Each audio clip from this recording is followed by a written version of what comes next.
Yo, we got CKay with us today. Emo-Afrobeats to the world. How you doing, sir? I'm good, man. What's going on? I'm not too bad, man. We're here to talk about you, all the success that you've had so far. And it's been a great time, man. Like, this song, Love, Nwantiti, has been out for 2 years. It's now blown up. It's massive all over TikTok, social media, and everywhere. How's it feel, man? How's it feel? It feels great. I mean, it feels great.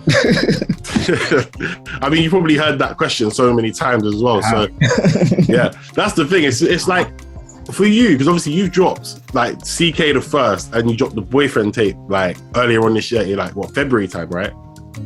So for you now, like, is it kind of, I'm still working on this song, or are you kind of happy that it branched out outside of Afrobeats and kind of hit the world by storm?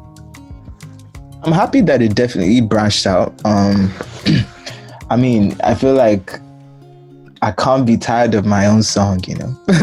Yeah. But yeah, man, it's crazy to see what's happening.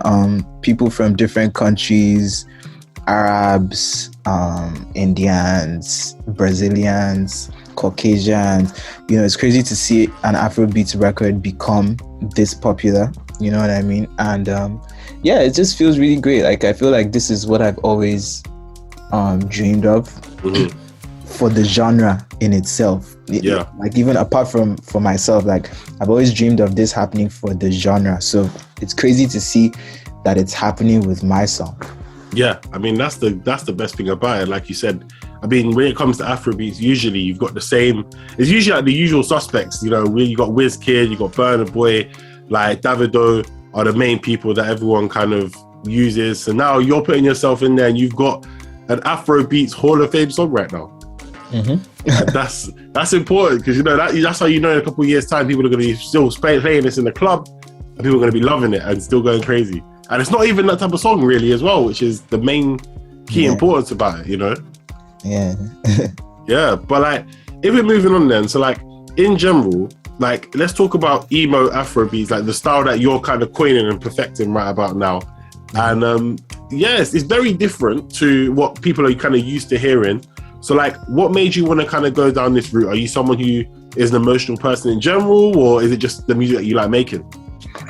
I'm actually emotional. I'm a Cancer. Okay. Cancers are known for their emotions. So for me, I feel like as much as Afrobeat is a genre and it's a heritage, it's an African heritage, I feel like music has to have a lot of the artist energy in it. I'm not really big on just taking a genre and, you know, making it as it is. You know, I put myself into the music. So that's pretty much what it is. And I felt like because the sound was so different, it was very important. I gave it a name, and I called it something that represented what it is, you know, because yeah, music is so dynamic, and I feel like different sounds, different songs make people feel different things. So people always feel a certain type of way when they listen to my music, and yeah, I just had to carve that little space. It was very necessary for me to do that. Yeah, I mean, when it comes to putting the emotions into the music, what's the best way for you to kind of help do that? Because sometimes some people, they stumble across that as they go through their artistry, and other people, like, you know, intentionally want to say, on this song, I want to make you feel, you know, happy or sad or something, you know? For me, it's I'm not trying to make anybody, I'm literally expressing my own self on my own song. And the song, technically, I'm not making it for people. Technically, I'm making the song to express myself. But then people hear it and connect with the song. So that's kind of like a, I don't know how to put it. It's like, I see my music like a diary. So it's like people listening to my music is like people are reading my diary. It's bad. I'm not trying to make them feel anything. I'm just expressing myself, and they connect with it, and it's amazing to see that happen. Yeah, I mean, that's again a good thing, and like you said, it's like a message and a story that is going around the whole world at the moment. You know, like with the video that you just released with, is like the North African remix. as well is we don't really see too much like North African music mixed with like West African music all the time. So to have ElGrandeToto on there, like how did you guys link up? Was that just because of the social media hype, or was that just something you've always wanted to do? Literally he sent me a DM the day before my deadline and we made it happen, literally, and it was literally the most organic, most last minute thing ever. But it was so, I feel like the thing about music is when the vibe is there and when it's organic, there's no telling what could happen, so that's basically what it was. It was organic and we made the music and everyone loved it. Yeah, I mean it's been great, and obviously that particular remix is going crazy. But for people that don't know, there's German remixes going out there, there's a French one. People just need to keep streaming the song, because I was so upset that it didn't get to #1 in the UK. It's still doing well, it's still climbing. But I was hoping, because I don't think we've had an Afrobeat song hit #1 in the UK before. Yeah, don't worry, soon come. I said soon come. But obviously, like, a lot of people don't realize as well that this song, obviously we're kind of talking about the song, we'll speak about some other things in a little bit as well, but like this song started for, you was originally going to kind of fill the chorus in, right? You was initially going to fill it in with that proper verse, and then you decided to leave it. So who made the call? Was it you? Was it your friends? Who decided to just say, let's just say over the song? It was me, man. It was me, actually, because I actually tried to put words and it just didn't sound right. I tried different things. It wasn't sounding right, so I deleted it and left it like that. That was one of the best ideas you've done. You know what I'm saying? Yeah. But with the tape now, let's talk about Boyfriend. So that came out earlier on this year. It's got people like Amo-Ray on there, great artist. So now with the hype of, this song, does that make you want to kind of go back and help re-push some of that to the wider audience? Are you you dropping a new project, or what's kind of the plan? Because it's kind of, like you said, you're in a unique space where you've got a song that's 2 years old, that's probably now commercially your biggest song, but you've got all this other bodies of work that you've made since. I mean, I've been working on my album. The plan was always to release the EP, then release my album after that. Okay. So my album is coming out next year. It's amazing.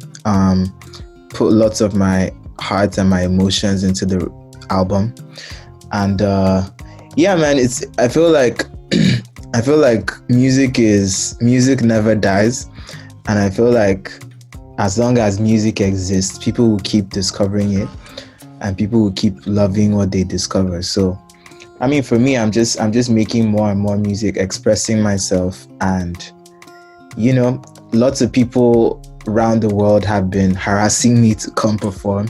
Yeah. So I'm going to be going on tour early next year as well. Okay. So I'm assuming that's going to drop the album international tour at the same time. Yeah. Plus, I just did my first headline show in the UK a couple days ago. Sold out. It was crazy. Yeah. It was my first time performing here, and the love was insane. So yeah, I mean, it was with the composers, right? XOYO. Yeah. Yeah. So I'm looking forward to taking that energy to as many countries as possible. I'm looking forward to putting out even more music. I'm someone who always records. I'm always in the studio, so I have like bare songs. Okay. So I can't even wait to put out more music and give people more energy. You know what? Is there pressure now? Because I'm sure if you like go through your DMs, you've got loads of artists now trying to connect and work with you. Of course, the people that you're working with before. So are there certain songs that you were like, I finished it, but now there's certain artists who said, I want to jump on and let's make some music. You hear them on the song and you've got to revisit it? Or is this going to be just, let me do my own thing separately? For me, man, the way I work and the way I make music, it's all about vibe and energy, and I don't work with people based on hype. Okay, yeah. I work with people based on vibe, and do I hear them on the song? You know what I mean? Do I think they'll kill the song? Yeah, that's what's more important to me, because I feel like hype is such a temporary thing, So I'm definitely open to working with people, but only if they belong on the song. Listen, you're saying the right things, and that's how I know it's next year. And when this next music comes out, it's gonna be amazing, you know.